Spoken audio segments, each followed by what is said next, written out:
Bonjour, nous allons parler du fichier robot.txt.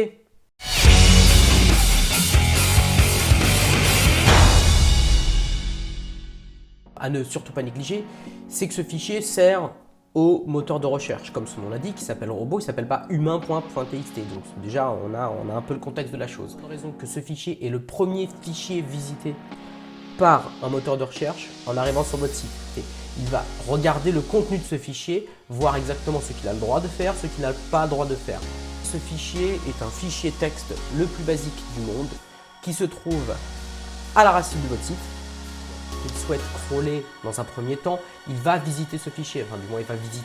Donc la bonne configuration d'un fichier .txt est un fichier donc vide. C'est une première complexité, mais c'est déjà un premier indice. Ou la configuration minimale. La configuration minimale, en gros, est de dire tout crawler. Un fichier robot.txt est une intervention temporaire, qu'elle soit de crawl, une problématique, qu'elle soit d'ordre d'indexation, d'optimisation. Le fichier robot.txt est une rustine, il faut que ça rentre. Le fichier robot.txt est une rustine, ça n'est pas autre chose que ça. Problématique sur mon site, c'est-à-dire que je vais masquer une partie de mon site web. Et quand je dis masquer, on va voir toute la nuance de cela.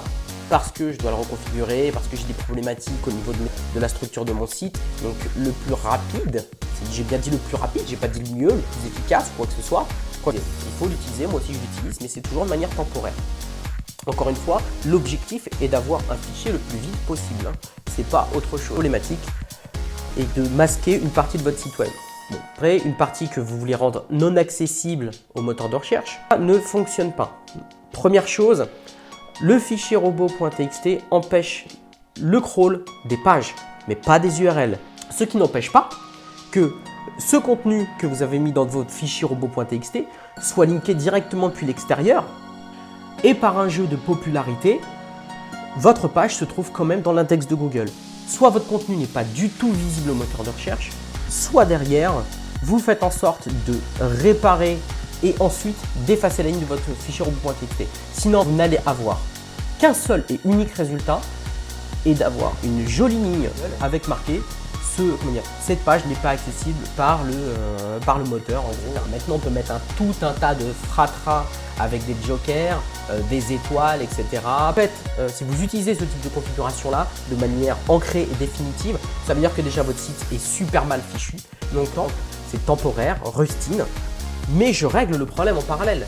Si je ne règle pas le problème en parallèle, ce n'est même pas la peine. Je ne fais pas du référencement là. Ça, c'est pas du référencement. Le fichier robot.txt est une rustine. Le fichier robot.txt n'empêche pas l'indexation des URL. Le fichier robot.txt est un outil, pas une finalité. Je vous dis à bientôt, je vous aime, diffusez de l'amour. Allez, salut.